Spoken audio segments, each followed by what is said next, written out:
오늘 목사님 세어보니까 딱 20명 왔어요. 우리가 지금 40명 들어올 수 있는데 지금 그 2.5단계에 10% 올 수 있거든요. 그래서 아마 여기 지금 와 있는 우리 예진이, 유빈이, 세찬이는 굉장히 당황스러울 거예요. 나는 되게 많이 올 줄 알고 왔는데 와 보니까 20명이에요. 자, 우리 한번 화면 보여주실래요?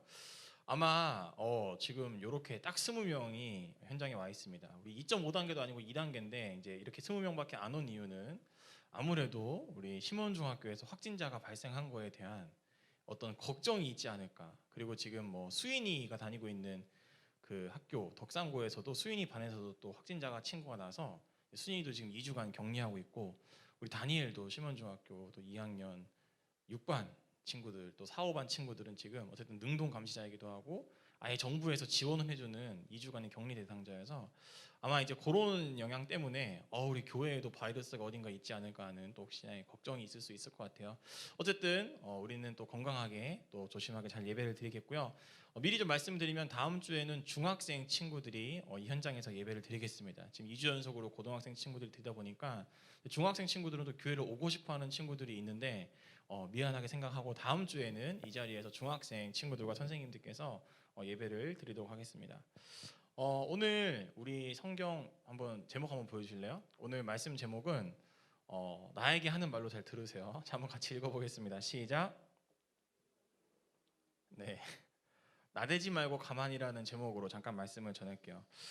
우리가 오늘 읽은 시편 62편 말씀은 다윗이 쓴 시인데 여러분 아마 기억 못하겠지만 지난주 이 자리에서 전했던 말씀도 다윗이 쓴 시였어요. 그런데 그 다윗이 지난주 시편 51편을 어떤 상황에서 썼냐 그랬냐면, 간단하게 다윗은 하나님께 엄청나게 칭찬받는 사람이었지만 큰 죄를 저질렀잖아요. 유부남임에도 불구하고, 즉 아내가 있음에도 불구하고 남편이 있는 유부녀와 잠자리를 가짐으로 인해서 애가 생기고, 그걸 숨기기 위해서 그 남편, 자기에게 충성하던 우리아라는 장군도 죽이고, 어떻게 이렇게 보면 칭찬받는 인생인데 그의 인생에 굉장히 큰 오점이 하나 남았다라는 이야기를 지난주에 했습니다. 그럼에도 불구하고 다윗은 이 죄의 문제를 피해자에게도 사과를 했겠지만 어쨌든 하나님께도 용서를 구했다. 우리가 가지고 있는 잘못과 죄는 사람에게 용서를 구한다 그래서 끝나는 것이 아니라 사람에게도 용서를 구해야 되고 하나님에게도 용서를 구해야 된다. 반대로 하나님한테만 용서를 구하고 내가 잘못한 그 피해자한테는 용서를 구하지 않지 살아가는 것, 이것도 아니다. 이 말씀을 지난주에 우리가 말씀을 드렸죠. 하나님, 그래서 우리가 내 죄를 인정하고 회개할 때 하나님 저의 죄를 용서해 주세요. 이제 이런 키포인트를 가지고 말씀을 나눴습니다. 자, 오늘도 다윗이에요. 그런데 오늘은 그때는 그런 마음 상황 속에서 자기의 죄를 회개하는 상황에서 말씀을 적었다면, 오늘은 다윗이 또 다른 일기, 또 다른 시를 씁니다. 그런데 어떤 상황이냐면 오늘은 어떻게 보면 또 다른 끔찍한 상황이에요. 다윗의 아들이 자기 아빠 다윗을 죽이려고 해요. 내 아들이 나를 죽이고 내 왕의 자리를 차지하려고 그러는 상황이에요. 다윗의 아들뿐만 아니라 나와 함께 했던 수많은 국방부 장관부터 국방부 차관부터 전략하는 모든 본부장들이 다 아들 편에 붙어버렸어요. 다윗 입장에서는 굉장히 멘탈이 나가고 당연히 현자 타임이 올 수밖에 없겠죠. 그런 상황에서 지금 끄적끄적 거린 게 오늘 윤수가 읽어준 시편 62편 말씀입니다. 자, 여러분들이 한번 PPT 보실래요? 다윗 한번 보여주세요. 네, 이 시편 62편은 이제 그런 상황 가운데서 적힌 성경이에요. 자, 다음 PPT 보시면 다윗이 이런 62편을 이런 상황에서 적었다는 건 여러분들이 여러분들의 SNS, 인스타나 페메나 어떤 카톡 상매나 이런 걸 통해서 여러분들의 심정을 적기도 하잖아요. 내가 좋아하는 남자가 이걸 봤으면 하는 마음에서 적기도 하고, 또는 내가 싸운 친구를 저격하는 글을 위해서 쓰기도 하고, 여러분들의 오늘 상황에 대해서 그냥 넋두리를 하고 싶을 때 SNS를 통해서 여러분들의 의견을 내잖아요. 예를 들면 편견, 편한 건 너, 견디는 건 나, 이러면서 너는 나를 그렇게 바라보지만 나는 막 이런 상매 지금 여러분들 해놓고 있잖아요. 이런 거 자기의 심정을 이런 데다가 지금 읊으리고 있는 거예요. 다윗은 지금 아들이 자기를 죽이려고 그럴 때, 당시 인스타가 있었다면 다윗은 성경을 안 썼겠죠. 당시 인스타에다가 이런 걸 썼을 거예요. 나의 영혼이 간절히 하나님만 바라며. 오늘 읽은 말을 다윗은 인스타나 팸에다 올렸을 거라는 거죠. 자, 그러면 다윗이 이런 상황 가운데에서 이런 심정을 얘기할 수밖에 없었던 일이 무엇이냐? 한번 다음 PPT 보여주실래요? 다윗이 아까 말했던 것처럼 아들이 자기를 죽이려고 그럽니다. 그러니까 쉽게 말하면 다윗이 지금 견뎌야 되는 이 정신적 멘탈이요, 무너질 수밖에 없는 상황이에요. 쿠쿠다스가 될 수밖에 없어요. 왜냐, 내 아들이 나를 죽이겠다는데, 나랑 함께 했던 김민주 쌤이 갑자기 중고등부 버리고 초등부 가겠다 그래도 목사님 입장에 상처를 받을 수 있어요. 중고등부 내가 잘못했나? 그런데 그런 수준이 아니라 김윤주 선생님이 다른 전사님을 데리고 와서 나를 끌어내리려고 한다? 이거는 뭐 멘탈 나가는 거지. 이유진이 오늘 날 기도했지만 하나님 오늘 설교하는 문 목사님이 빨리 망하게 해주시고 막 이런 말들을 갑자기 설교 시간에 한다. 이거 멘탈 나가는 거잖아요. 마찬가지인 거예요. 다윗은 지금 멘탈이 흔들릴 수밖에 없는데 그때 저런 말을 성경에 적고 있는 거죠. 인스타에다가. 한번 같이 읽어볼까요? 목사님 좀 의역을 했어요. 쉬운 말로. 우리 현장과 온라인에 있는 친구들 같이 한번 읽어보겠습니다. 시작. 나의 영혼이 잠잠히 하나님만 기다립니다. 나의 구원이 하나님에게서 나옵니다. 정말 멘탈이 흔들릴 수밖에 없는 상황인데 다윗은 나는 흔들리지 않고 잠잠히 하나님만 기다릴 거예요 라고 말하고 있는 거예요. 여러분 요즘에 그 미국에서 뭐 유행까지는 아니지만 미국 사람들이 마약이나 정신적으로 멘탈이 흔들릴 때 이런 어떤 극단적인 선택을 하잖아요. 근데 극단적인 선택을 할 때 요즘에 좀 유행이라고 하기보다는 좀 자주 쓰는 방법 중 하나가 일부러 경찰을 자극한대요. 미국은 뭐 주머니에 손 넣고 있으면 난리 나는 거잖아요. 손 빼라고 말해도 일부러 총이 있는 것처럼 말해요. 손 빼라고 말을 해도 일부러 총을 안 뺍니다. 아무것도 없으면서. 그리고 마지막에 자기가 뭐 있는 척 할 때 따다닥 맞고 죽죠. 그게 사실은 어떤 자기가 죄를 저질러서가 아니라 그냥 그렇게 위협을 해서 타인에 의해서 자기 인생을 마감하려고 하는 게 요즘에 미국 사람들 사이에서 많이 있다 그러고 유튜브 찾아보면 그런 일들이 비일비재합니다. 왜 사람들이 그런 선택을 할까요? 왜 그렇게 할까요? 자기의 멘탈을 잡기가 너무 힘든 거예요. 자기를 흔들고 자기가 지금 겪고 있는 상황이 너무 힘드니까 그런 심정들을 그렇게 표현을 하는 거죠. 지금 다윗이 내 영혼이 잠잠히 하나님만 기다립니다라고 말할 수 있는 상황이 아니잖아요. 전에 한번 그런 끔찍한 일을 자기 유부녀 그 사람에게 그렇게 행했고 지금은 또 자기 인생 가운데 자기 자식들과 자기 주변 사람들이 자기를 죽이려고 하는 이런 흔들린 속에서 다윗은 뭐라고 기도하냐? 하나님 저 사람들을 버려 주세요가 아니라 저는 그냥 가만히 하나님의 도우심을 기다릴게요 라는 기도를 하고 있다는 거죠. 저는 이 모습을 보면서 모세가 떠오릅니다. 여러분 모세 알 사람들은 알죠? 애굽의 뭐 10가지 재앙, 메뚜기가 올라오고 물이 피 색깔로 변하고 이런 거 알잖아요. 근데 이 모세가 어떤 일을 하나님께 명령을 받았냐면 430년간 애굽이라는 나라, PPT 한번 보실래요? 애굽이라는 곳에서 있던 이 이스라엘 민족, 자기 민족 사람들을 드디어 하나님의 명령을 받고 이끌어냅니다. 그래서 성경에 창세기 출애굽기라는 게 날출자의 이야기 기자에서 출애굽, 애굽에서 나온 이야기, 탈출한 이야기, 엑소더스가 바로 출애굽기예요. 그러니까 이 애굽이라는 나라 속에서 고통받던 내 민족을 이끌어내는 이야기가 출애굽기인데 지금 이 이끌어낼 때 모세에게 큰 일이 하나 벌어집니다. 무슨 일이 벌어지냐면 한번 PPT 다시 한번 보실래요? 요런 상황 맞아 그거 안 만들었구나. 요런 상황에서 일이 벌어져요. 애굽에서 나오는데 이 사람들의 입장에서는 야 드디어 우리가 자유가 생겼다. 우리 민족끼리 우리의 언어로 대화할 수 있고 드디어 자유다라고 생각하고 그 길을 떠났어요. 그런데 하루 이틀 지나고 일주일 2주가 지나고 한 달 2달이 지나도 우리에게 약속한 땅이 안 나오는 거예요. 이 사람들 입장에서는 매일 뜨거운 광야를 걷고 있는데 너무 힘들죠. 사람들이 모세한테 대항합니다. 야 너 이럴 거면 우리 왜 데리고 나온 거야? 차라리 우리가 죽으면 애굽에서 죽으면 무덤자리라도 있지. 광야에서 죽으면 우리 짐승들 먹이밖에 안 되고 뭐가 돼? 너 우리 왜 이끌어낸 거야? 너 배신자지. 빨리 우리를 다시 애굽으로 돌려보내. 모세를 향해서 수백만의 사람들이 분노하고 시위를 하고 데모하고 하울링 좀 많이 나는데요. 이런저런 이야기들을 막 벌이기 시작합니다. 그때 모세가 어떤 기도를 하나님께 하냐면 저 기도를 하는 거예요.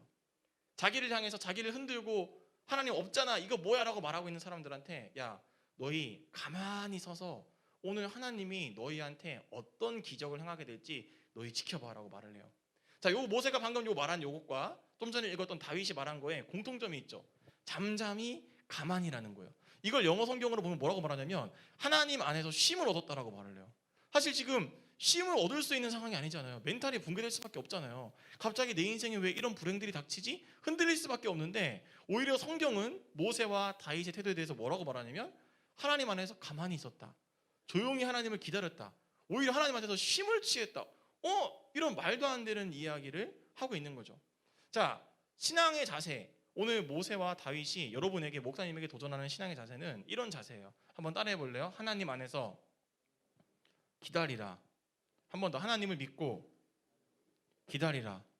자, 그런 상황 가운데서 모세는 너희 가만히 기다려봐. 하나님이 너희한테 다 은혜를 주실 거야. 다윗도 나는 가만히 서서 이 상황들이 나를 해치지 못하고 분명 하나님이 나를 도와줄 거를 나는 믿습니다라는 고백을 다윗이 하고 있는 거거든요. 자, 요 예배당이 한 불과 6, 7개월 전만 해도 여기 중고등부실이 목사님 사무실이었어요. 왜냐하면 저쪽 공간이 계속 뭔가 울리는데? 네. 저쪽 공간이 리모델링을 하고 있었기 때문에 여기가 사무실이었습니다. 그리고 저기 카페 자리가 여자 전도사님들이 쓰던 자리였어요. 근데 거기가 유아부 예배실로 쓸 거였기 때문에 매트를 깔아놓고 아름답게 꾸며놨었어요. 그리고 목사님 딸이 거기 가서 가끔 논 적이 있습니다. 다 퇴근을 하고 목사님이 사무실, 중고등부실에다 뭘 두고 와가지고 아윤이랑 둘이 여기 올라왔어요. 그리고 아윤이에게 목사님이 뭐라고 말했냐면, 아윤아 너 저기 논 적이 있으니까 아빠 잠깐 여기 30초만 갔다 올 수 있거든, 잠깐만 놀고 있어라고 말해서 아윤이가 응이라고 합니다. 그리고 목사님이 아윤이를 놔두고 논 적이 있기 때문에 빨리 뛰어서 와서 물건을 챙기고 다시 갔어요. 그런데 아윤이가 어떻게 하고 있었을까요? 가만히 앉아서 울고 있는 거예요. 만약에 아빠라고 울었으면 안 가고 돌아왔겠죠. 근데 더 안타까운 건 얘가 가만히 앉아서 조용히 닭똥 같은 눈물을 흘리고 있던 거예요. 그때부터 목사님은 다짐했죠. 다시는 아윤이를 혼자 두지 않겠다. 물론 지금도 혼자 두고 있긴 해요. 그런데 그런 일을 한 목사님이 뭘 느꼈냐면, 이 아이한테는 정말 뛰어서 갔다 온 30초라는 그 짧은 시간이 정말 길게 느껴졌겠구나. 아빠를 기다리는 그 시간이 얘한테는 정말 길었겠구나. 다시는 혼자 두지 않고 싶다라는 그런 다짐을 했었습니다. 지난주에 유튜브로 보는 친구들은 느낄 수도 있는데, 택시 거지라고 치면 유튜브에 나오는 사람이 한 명 있죠. 부천역 유흥가에서 택시를 탄 다음에 인천으로 가요. 근데 이 애가 2만 원을 나왔는데 택시 아저씨한테 거짓말을 합니다. 아저씨 제가 저 그럴 사람 아닌 거 아시죠? 저 좀 보세요. 저 그럴 사람 아닌데 여기 아파트가 저희 집인데 제가 지금 돈이 없네요. 제가 빨리 가서 저희 집 가서 돈을 갖고 올게요. 아저씨가 뭐 맡기라 그래요. 그래서 얘가 카드 하나를 맡깁니다. 못 쓰는 카드를 맡겨요. 그리고 아저씨가 그 아이를 믿어주고 그 아이는 갑니다. 그리고 그때부터 돌아오지 않죠. 블랙박스 영상에 보면 아저씨가 택시 앞을 나가서 계속 기다리고 있어요. 언제 올까 얘가 믿어준 거죠. 20-30분을 기다렸지만 그 학생은 돌아오지 않았어요. 그리고 그 택시기사 아저씨의 아들이 너무 빡쳐서 그 블랙박스 영상을 모자이크 처리하지 않고 유튜브에 올렸죠. 우리 여월중학교에 나온 우리 친구입니다. 신상이 다 털려버렸죠. 그 2만 원 때문에. 부천 사람이에요. 다 털려버렸어요. 자, 이게 무슨 일이에요? 그 아저씨는 그 사람을 믿고 기다렸는데 그 기다림의 시간 동안 이 사람이 오겠지라고 생각을 하긴 했지만 설마 하다가 설마가 사람을 잡아버렸어요. 그 기다림의 시간이 얼마나 기다렸을까요? 누군가에게는 짧은 30초, 누군가에게는 20-30분, 누군가에게는 2년, 3년. 기다림이란 건 늘 힘들어요. 내가 좋아하는 사람을 기다리는 거든지 내가 어떤 환경을 기다리든지 기다림은 즐겁기도 하지만 힘들기도 합니다. 자, 그런데 오늘 모세와 다윗이라는 사람이 성경을 통해서 저와 여러분에게 제시하고 있는 신앙의 방법 중 하나가 뭐냐면 하나님을 믿고 기다리라는 거예요. 다윗도 모세도 흔들릴 수밖에 없잖아요. 주변 사람들이 너 그거 갖고 되겠냐? 너 리더의 자질도 없어. 그 성적 갖고 되겠냐? 더 열심히 해야 돼. 더 비싼 학원을 가봐. 더 비싼 레슨을 받아봐. 더 좋은 것들을 한번 해봐. 이 방법은 어때? 우리를 막 흔들 수 있어요. 그런데 우리가 흔들릴 때 우리는 뭔가를 잡으려고 그러죠. 이 잡으려고 그러는 게 어떤 사람들에게는 돈일 수 있고 어떤 사람들에게는 친구일 수 있고 어떤 사람들에게는 중독일 수 있고 뭔가를 잡으려고 그래요. 그런데 성경은 우리에게 뭐라고 말하냐면 네 인생이 너무 힘들어서 흔들릴 때 네가 뭘 잡으려고 하지 말고 하나님이 네 어깨를 잡을 때까지 기다리라는 거예요. 네가 뭔가를 잡아서 이 상황을 해결하려고 하지 말고 우리는 하나님을 믿고 기다리는 사람이야. 하나님이 네 어깨를 잡아줄 거야. 하나님이 네 팔을 붙잡아 줄 거야. 그걸 기다리는 사람들이 우리 믿음의 사람들이지, 막 조금 흔들린다 그래서 여기저기 기웃기웃 이거저거 그런 사람이 아니라는 거죠. 모세와 다윗은 오늘 저와 여러분에게 어떤 삶을 이야기해 주고 있냐면 하나님 안에서 기다리라는 거예요. 여러분, 신앙생활은 기다림입니다. 기다리는 건 힘들어요. 아이에게도 힘들고 택시 아저씨한테도 힘들고 우리에게도 힘들어요. 그러나 하나님은 우리에게 어떤 믿음을 바라시냐면 아무리 여러분들을 흔들려고 하고 두렵게 하려고 그러고 여러분들을 좌절하게 만들려고 하는 여러 가지 상황 속에서 하나님 믿고 잠잠히 기다리라는 거예요. 성경은 오히려 하나님 안에서 그런 상황에서 휴식을 취했다라고 말할 정도로 다윗과 모세는 하나님을 믿고 기다렸어요. 이 신앙의 자세가 다윗과 모세의 자세이기도 하지만 오늘 목사님과 여러분에게도 도전하는 자세이기도 합니다. PPT 한번 보여주실래요? 이런 말씀으로 한번 PPT 마무리를 하도록 하겠습니다. 네, 자, 많은 사람들은 그런 얘기를 합니다. 시간이 지나면 다 해결이 될 거야. 시간이 지나면 상처가 아물어질 거야. 시간이 지나면 다 잊혀질 거야 라고 말해요. 어떻게든 되겠지, 뭐라도 되겠겠지. 그러나 우리 믿음의 사람들은 어떤 고백을 하는 사람들이냐면, 아이노트 찬양팀 올라와 주세요. 시간이 해결해 주기를 기다리는 사람이 아니라 하나님이 해결해 주기를 기다리는 사람이 바로 저와 여러분의 존재예요. 그러니까 여러분들 힘들고 어렵고 마음에 안 드는 일들, 이해되지 않는 일들이 내 삶 가운데 펼쳐지더라도 여러분들이 하나님을 믿고 기다렸으면 좋겠어요. 다윗을 생각하세요. 모세를 생각하세요. 우리 믿음의 사람들은 하나님이 내 어깨를 붙잡아 줄 때까지 기다리는 사람들이에요. 물론 우리는 아직 부족하고 연약하기 때문에 목사님도 마찬가지예요. 힘들고 흔들릴 때 이거 잡기도 해요. 여기도 붙잡기도 해요. 이것도 붙잡기도 해요. 그런데 가장 안전한 건 내가 흔들릴 때 내가 잡는 무엇이 아니라 날 잡아주는 하나님이란 존재가 있을 때 그 흔들림이 끝나더라고요. 여러분, 하나님이 여러분의 인생의 풍파를 잠재우고 여러분의 흔들림을 잡아줄 때까지 기다리세요. 기다리는 연습을 하세요. 기다리세요. 기다릴 때 다윗에게도 모세에게도 하나님께서 놀라운 은혜를 부어주셨거든요. 목사님에게도 여러분들에게도 하나님이 분명히 그 은혜를 주실 거예요. 그런 믿음을 가지고 하나님을 끝까지 기다릴 수 있는, 시간이 아니라 하나님이 해결해 주시기를 믿음으로 기다릴 수 있는 저와 여러분이 되기를 바랍니다. 함께 찬양 부르면서 우리 고백하며 나아가겠습니다.